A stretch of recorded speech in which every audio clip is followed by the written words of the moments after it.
Halo sahabat, Assalamualaikum. Semoga sehat selalu dan senantiasa berbahagia. Terima kasih ya sudah subscribe dan menyimak video-video LK21 Revive. Semoga Tuhan Yang Maha Esa selalu memberikan rezeki yang berkah dan berlimpah ruah untuk sahabat semua. Kita sapa-sapa dulu nih para penonton LK21 Revive, yaitu terima kasih buat Ilham dari Bekasi, Arjuno Pasilio dari Sumatera Selatan, Ade Daril dari Cirebon, Muhromi dari Kalimantan Tengah, FF Arm dari Sidoarjo, Devi Cahaya Anggraini dari Bondowoso, Rudi RA 28 Channel dari Kendari, Komarudin dari Bangkalan, Sandi, Raja Headshot dari Bangka Belitung, dan buat teman-teman semua yang belum Mimin sapa nanti di next video ya. Jadi tetap bersabar, nanti pasti Mimin sapa kok. Tetap pantengin terus LK21 Revive. Dan sebelum masuk ke alur ceritanya, Mimin mengucapkan selamat menjalankan ibadah puasa buat yang menjalankannya. Oke, kali ini LK21 Revive akan membawakan sebuah alur cerita film yang berjudul Karya 2. Bagaimana keseruan filmnya? Nggak perlu banyak basa-basi, ini dia alur ceritanya.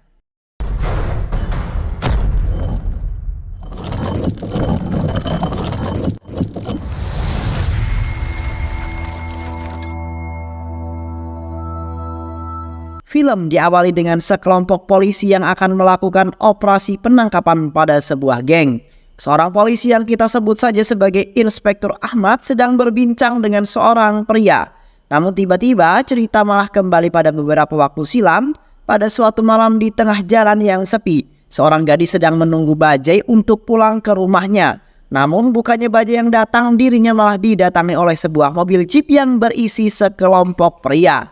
Mereka mencoba untuk merayu dan mengganggu gadis tersebut. Hal itu membuat sang gadis ketakutan. Namun tiba-tiba seorang pria misterius bernama Karya datang menyelamatkan gadis itu. Dia menghajar salah satu dari mereka dan membuat terbang jauh terpental. Sang gadis berusaha untuk berlindung di sisi Karya. Namun mereka berhasil menahannya. Gadis itu terus memberontak hingga dia berteriak memanggil ibunya.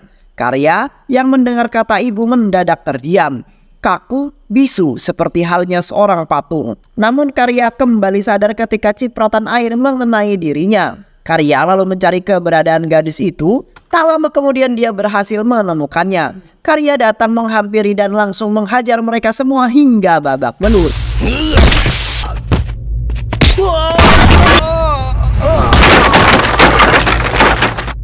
Di lain sisi terlihat seorang pria gempal dan botak bernama Sena. Sena adalah seorang kontraktor sekaligus ketua dari sebuah geng. Sena selalu menghalalkan segala cara untuk bisa mendapatkan apa yang dia inginkan. Tak lama kemudian Sena mendapatkan sebuah telepon dari anak buahnya. Anak buahnya memberitahukan kepada Sena bahwa dia berhasil menemukan Karya. Sena sangat terkejut mendengar berita tersebut. Usut punya usut, Karya adalah seorang pelayan di suatu rumah makan milik Mang Pupuh. Sementara itu di halte bus, beberapa pria sedang asik menghisap udutnya. Asap udut itu ternyata mengganggu anak-anak TK yang ada di sebelahnya. Salah satu orang tua menasihati pria-pria itu, namun mereka malah marah dan tak terima. Percekcokan pun kemudian terjadi hingga membuat seorang wanita datang dan menggaplok pria itu. Wanita itu adalah Janu Janaki yang merupakan karyawati di sebuah bank. Aksi pemberani Janu Janaki yang menggaplok pria-pria itu tentu saja menarik perhatian warga setempat untuk melihatnya.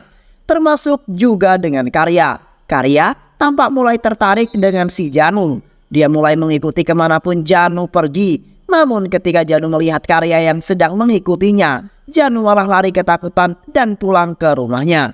Orang tua dan kakak Janu yang melihat Janu ketakutan tentu saja bertanya-tanya. Namun Janu tidak menjawabnya. Janu segera masuk ke kamarnya dan tak sengaja malah justru ketiduran. Dan tiba-tiba Janu terbangun karena mimpi buruknya. Keesokan harinya Janu menjalankan sebuah aktivitas seperti biasanya. Janu yang kembali melihat Karya langsung berlari ketakutan. Karya lalu mengejar Janu hingga melewati sekelompok pria yang sedang nongki di warung. Ternyata mereka adalah anak buah Sena. Mereka langsung menghubungi Sena lalu menghajar Karya. Karya masih terus berlari mengejar Janu. Namun di tengah belum juga berhasil mendapatkan Janu, Mang Pupuh malah datang menjemput Karya. Karena cucian di warung sudah sangat menumpuk. Anak buah Sena lalu mengikuti Karya hingga sampai ke warung Mang Pupuh. Sesampainya di sana, Sena langsung menghampiri dan memanggil Karya yang sedang mencuci panci. Karya yang mendengar namanya dipanggil langsung berdiri dan berbalik badan. Sena lalu memeluk Karya dengan penuh bahagia. Sena lalu bertanya kepada Karya mengapa kamu bisa jadi seperti ini. Namun bukannya menjawab pertanyaan itu, Karya justru bertanya balik pada Sena. Siapakah dirimu ini? Ujar Karya. Sepertinya Karya tidak mengenal siapa si Sena ini. Sena yang mendengar hal itu pun kemudian terkejut. Sena lalu memanggil Mang Pupu dan bertanya awal mula dia bisa bertemu dengan Karya.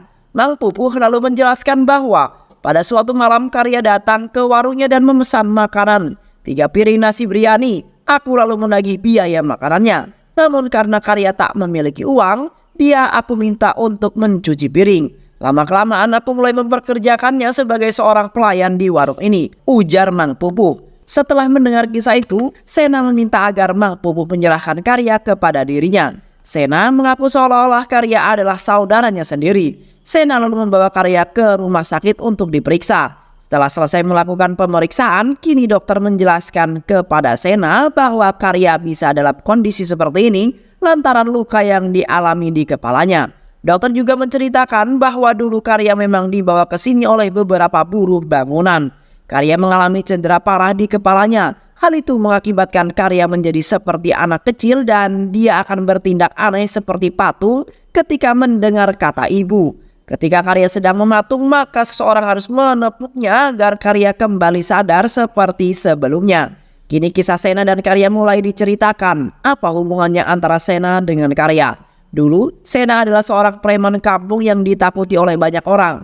Karya tak pernah takut dengan siapapun yang berani mengganggunya. Suatu ketika anak buah Sena tengah bertengkar dengan Karya. Karya berhasil membantai mereka semua hingga babak belur.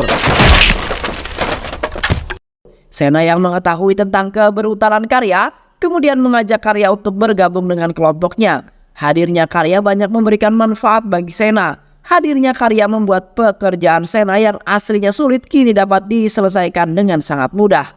Nama geng Sena bahkan menjadi semakin populer berkat keberanian dan kebrutalan Karya dalam menyelesaikan sebuah masalah. Suatu hari Karya menghilang dari hadapan Sena. Sena yang mengetahui hal itu terus-menerus mencari Karya sepanjang waktu. Kini Sena berhasil menemukan Karya namun tidak dalam keadaan seperti dulu. Karya yang sekarang sedang dalam kondisi yang menyedihkan. Setelah selesai melakukan pemeriksaan di rumah sakit, Sena hendak membawa Karya ke rumahnya. Sena ingin agar Karya segera masuk ke dalam mobil, namun Karya justru menolaknya dan lebih memilih untuk kembali ke warung Mang Pupu.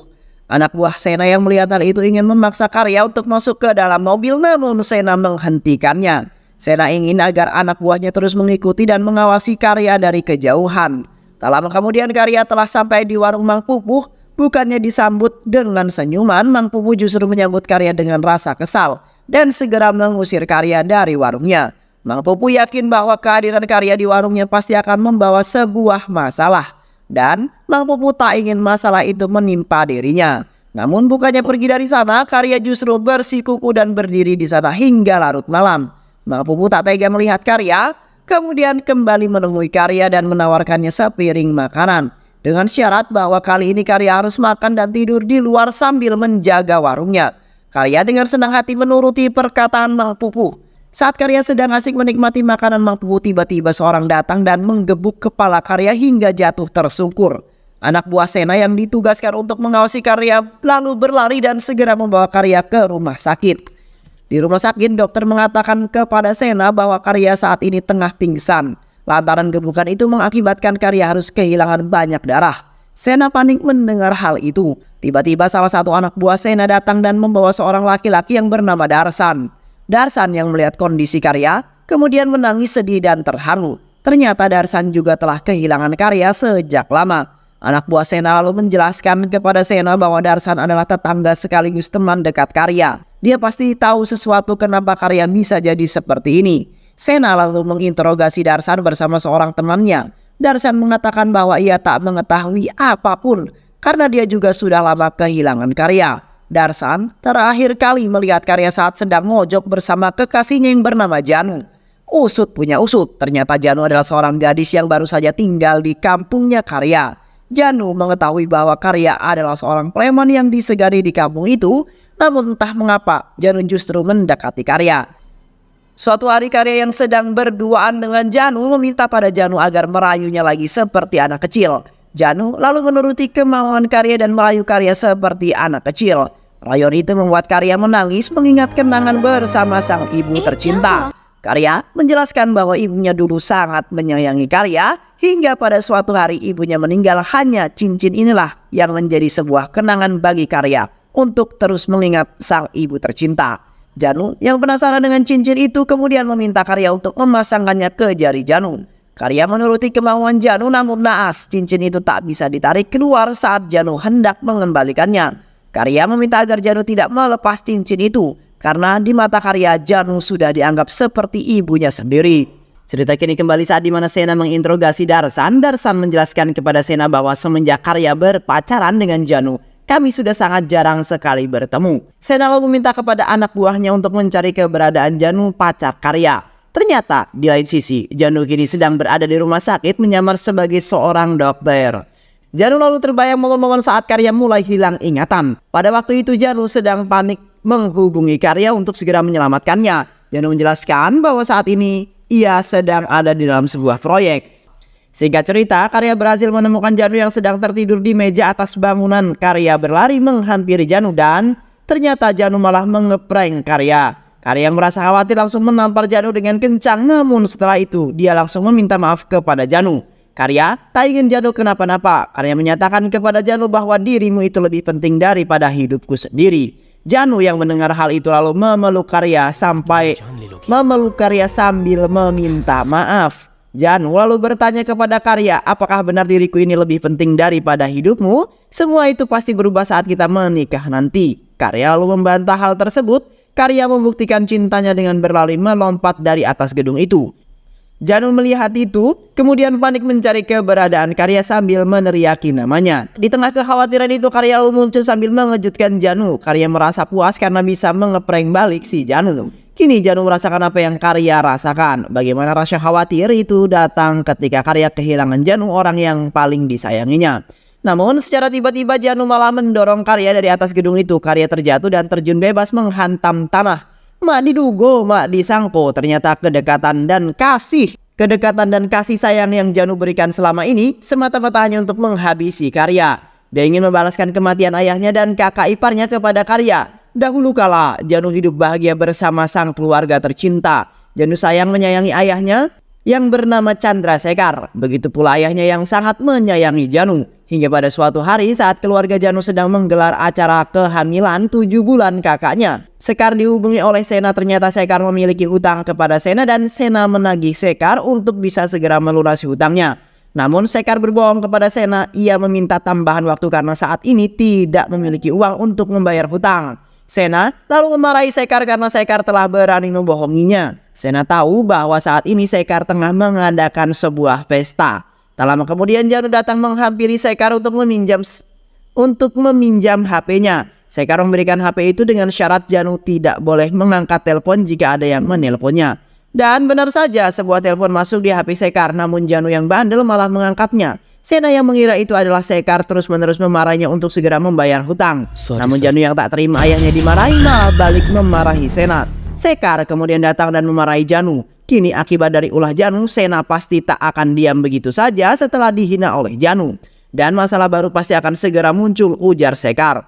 Belum juga pergi dari sana, tiba-tiba di saat yang bersamaan anak buah Sena yang dipimpin oleh Karya datang ke tempat itu. Mereka mencari keberadaan Sekar karena Sekar sedang boker di toilet. Mereka lalu membawa kakak ipar Janu yang bernama Ganesh sebagai pengganti alias jaminan. Ganesh lalu dibawa masuk ke dalam mobil. Janu lalu berusaha menghentikan mereka, namun kain sarinya malah nyangkut di motor. Beberapa hari kemudian keluarga Ganesh dan keluarga Sekar berkumpul untuk membahas nasib Ganesh. Namun Sekar berjanji kepada besannya itu bahwa ia akan membawa Ganesh kembali dengan selamat. Sekar lalu pergi menghampiri Sena. Waktu demi waktu Ganesh dan Sekar malah tak kunjung kembali. Janu sangat mengkhawatirkan keberadaan mereka hingga pada suatu saat Janu mendengar kabar bahwa Ganesh dan Sekar ayahnya telah ditemukan tewas meninggal dunia. Janu menangis sejadi-jadinya. Betapa hancurnya perasaan mereka semua melihat Sekar dan Ganesh yang ditemukan tewas secara tragis. Kini Janu telah mengetahui bahwa orang yang kemarin membawa kakak iparnya adalah Karya. Janu juga menduga bahwa Karyalah yang sudah menghabisi kakak ipar dan ayahnya. Janu terus-menerus memikirkan kemalangan yang menimpa keluarganya. Kemalangan itu membuat Janu bertekad akan membalaskan dendam keluarga tercintanya dan akan menghabisi Karya. Janu lalu mendekati teman-teman Karya sambil mengorek semua informasi mengenai Karya. Kini Janu berhasil membuat Karya bertepuk lutut di hadapannya, menghabisi Karya dengan membuatnya jatuh dari atas gedung. Namun pada kenyataannya Karya masih hidup dan Janu gagal membunuhnya. Hal itulah yang membuat Janu terus berlari setiap kali bertemu Karya. Janu takut Karya akan balas dendam pada dirinya. Rasa takut itu membuat Janu kembali melakukan hal yang nekat. Janu menggebuk kepala Karya saat sedang makan malam di warung Mang Pupuh. Namun nasib beruntung masih terus menghampiri Karya. Anak buah Karya yang melihat hal itu langsung berlari menyelamatkan Karya dan membawanya ke rumah sakit. Kini Janu yang sedang berada di rumah sakit pun masih berkeinginan untuk menghabisi Karya. Namun lagi dan lagi keberuntungan masih turut menyertai si Karya. Aksi Janu terpaksa dihentikan karena Sena datang ke rumah sakit untuk menjenguk Karya. Janu lalu keluar dari ruangan Karya. Tak lama kemudian salah satu anak buah Sena menghubungi. Dia telah mengetahui identitas dari pacar Karya. Pacar Karya adalah seorang wanita bernama Janu, anak dari Sekar yang dulu pernah berkonflik dengan Sena. Sena terus bertanya-tanya mengapa Janu yang merupakan pacar Karya justru sangat ingin menghabisi Karya. Anak buah Sena lalu mengingatkan Sena, mungkin ini semua ada hubungan saat dulu mereka dan Karya membawa Ganesh. Di tengah perjalanan, Ganesh yang dibawa di dalam mobil tiba-tiba saja mendapatkan telepon dari sang ibu tercintanya. Ibunya menangis dan memohon kepada Karya agar Ganesh segera dibebaskan dari sana. Karya yang tak tega mendengar tangisan seorang ibu kemudian menyuruh mereka untuk menurunkan Ganesh saat itu juga. Tak lama kemudian Karya telah sampai di markas Sena. Sena lalu memarahi Karya yang tak becus dalam bekerja. Bisa-bisanya kamu membebaskan Ganesh di tengah jalan, ujar Sena. Karya lalu mengatakan bahwa ia akan menyelesaikan masalah dengan Sekar melalui jalan negosiasi. Sena semakin marah mendengar hal itu. Sena membayar Karya untuk bekerja di bawah perintahnya, namun Karya malah balik melawan Sena.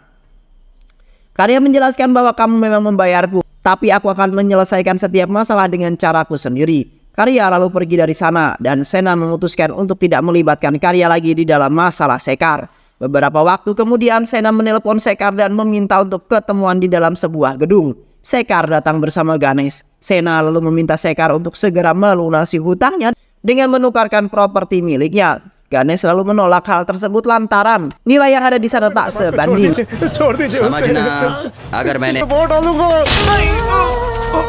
Karya lalu membawa Janu yang sempat pingsan ke suatu tempat dengan mengendarai sebuah ambulan. Tak lama kemudian Janu sadar, dia pergi menghampiri Karya. Janu sudah siap menerima apapun konsekuensinya. Namun, mak diduga, mak disangka Karya justru bertindak seperti anak kecil dan memanggil Janu sebagai ibu. Hal itu membuat Janu menangis walaupun Karya sedang dalam kondisi ini, dia tetap mengingat ibunya sendiri. Janu lalu mengiyakan perkataan Karya bahwa ia adalah ibunya. Karya senang dan melompat-lompat seperti anak kecil yang sedang mandi hujan.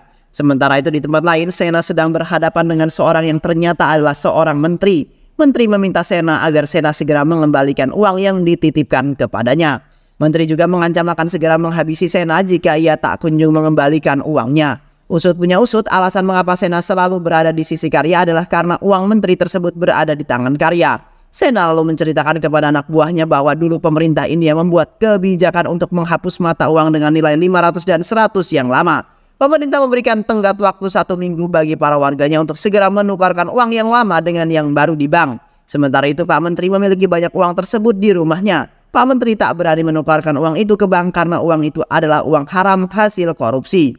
Alhasil, dia lalu meminta bantuan Sena untuk menukarkan uang itu. Dengan imbalan Sena akan dikasih komisi yang lumayan besar. Sena lalu menyetujuinya. Sena membawa uang itu dan menyerahkannya kepada Karya untuk segera ditukarkan ke bank. Karya menuruti perintah Sena. Dia lalu pergi ke bank untuk menukarkannya. 2 hari kemudian Karya menghubungi Sena dan mengabarkan bahwa dia telah menukarkan semua itu. Karya lalu meminta Sena untuk ketemuan di suatu tempat. Sena langsung OTW ke tempat itu, namun sesampainya di sana dia sama sekali tak melihat Karya di sana. Itulah awal mula Sena mulai kehilangan Karya. Sena lalu dimarahin oleh Pak Menteri. Pak Menteri menduga bahwa Sena telah mengambil semua uang-uang itu dan menyembunyikannya sendiri. Pak Menteri terus-menerus menghantui Sena dan mengancam akan membunuhnya. Kini Sena telah berhasil menemukan Karya. Sayangnya Karya malah dalam kondisi yang sekarang ini. Sena lalu menyuruh anak buahnya untuk segera mencari Karya, sedangkan di lain sisi Karya dan Janu sedang memandangi indahnya bulan di malam itu. Karya lalu menunjuk bulan seperti anak kecil dan mengatakan bahwa bulan itu adalah ibunya. Janu yang mendengar hal itu kini kembali menangis dan menyesal atas apa yang telah dilakukannya kepada Karya. Namun Karya menghapus air mata Janu dan berlari menuju Bulan sambil mengatakan Bulan itu adalah Janu.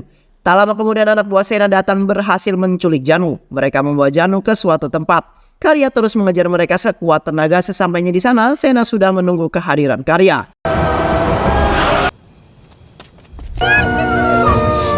Karya bertanya tentang lokasi ibunya berada. Sena lalu menjawab pertanyaan Karya, jika kau ingin tahu keberadaan ibumu itu, maka kasih tahu dulu di mana keberadaan uang itu. Karya lalu merogoh-rogoh sakunya dan memberikan selembar uang kepada Sena. Mana uangnya sobek pula. Sena yang merasa sedang dipermainkan merasa kesal dan langsung menerjang Karya. Sena meminta anak buahnya untuk memaksa Karya mengingat keberadaan uang itu. Karya yang tidak mengingat uang itu tentu saja hanya bisa ongok-ongok. Anak buah Sena lalu menghajar Karya hingga tepar tak berdaya. Janu yang tak tega melihat Karya berusaha untuk menolongnya. Usahanya itu membuat cincin mendiang ibu Karya yang ada di tangan berbunyi. Karya mendengar suara itu dan bangkit mengajar semua anak buah Sena hingga tak berdaya. Di lain sisi, Sena yang merasa kesal terhadap Janu lalu menusuk Janu dengan sebuah pisau. Luka itu membuat Janu shock dan berteriak menyebut kata ibu.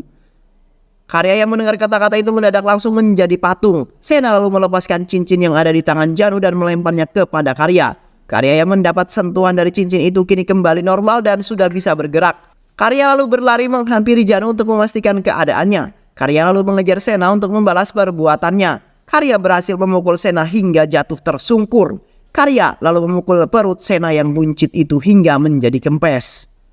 Tak lama kemudian kepolisian datang ke lokasi itu dan inilah momen yang ada di awal film tadi. Pak Menteri memerintahkan pihak kepolisian untuk segera memburu dan menghabisi geng Sena. Inspektur Ahmad lalu bertemu dengan Karya yang sedang menggendong Janu. Dia lalu melepaskan sebuah tembakan. Ternyata inspektur itu melepaskan tembakan untuk menembak Sena yang hendak menghabisi Karya. Keesokan harinya wartawan datang untuk meminta penjelasan pihak kepolisian terkait insiden itu. Inspektur Ahmad lalu menjelaskan bahwa insiden itu bisa terjadi karena adanya perang antar geng. Di lain sisi, Janu kini tengah dirawat di rumah sakit dan berhasil diselamatkan. Janu yang tengah sadar langsung berlari mencari Karya. Usaha itu membuat luka di perut Janu kembali terbuka. Sementara itu Pak Menteri menanyakan kepada kepolisian apakah ada orang lain yang mengetahui kejadian itu. Tidak ada Pak Menteri, semuanya aman. Saya sudah meyakinkan kepada semua orang bahwa insiden itu disebabkan oleh perang antar geng. Dan saya juga telah memastikan tidak ada anak buah Sena yang berhasil selamat, ujar Inspektur Ahmad. Pak Menteri lalu menanyakan tentang keadaan Karya. Inspektur mengatakan bahwa Karya aman di pihaknya. Pak Menteri meminta inspektur untuk terus mengawasi dan melindungi Karya agar tak ada satupun orang yang menyakiti Karya. Selain itu, Pak Menteri juga meminta salah satu asistennya untuk segera mencarikan dokter terbaik bisa menyembuhkan Karya. Pak Menteri ingin agar Karya bisa kembali mengingat keberadaan uang itu dan segera mengembalikan uang itu kepadanya. Di lain sisi terlihat Karya yang sedang memainkan cincin mendiang ibunya. Janu yang melihat hal itu langsung menghampiri Karya. Karya terus memanggilnya dengan sebutan ibu. Janu lalu memeluk Karya sambil merasa senang dan terharu mendengarnya. Karena mau bagaimanapun keberadaan dan kasih sayang seorang ibu tak akan pernah hilang di hati seorang anak tercintanya. Hal itu berlaku juga kepada Karya dan film pun selesai. Banyak pelajaran hidup yang kita bisa dapatkan dari film ini ya sahabat. Semoga teman-teman semua terhibur setelah menyimak alur cerita film ini. Terima kasih sudah menyimak video-video LK21 Revive. Semoga sahabat semua terhibur. Dan sampai bertemu lagi di video-video berikutnya. Sehat selalu. Wassalamualaikum warahmatullahi wabarakatuh.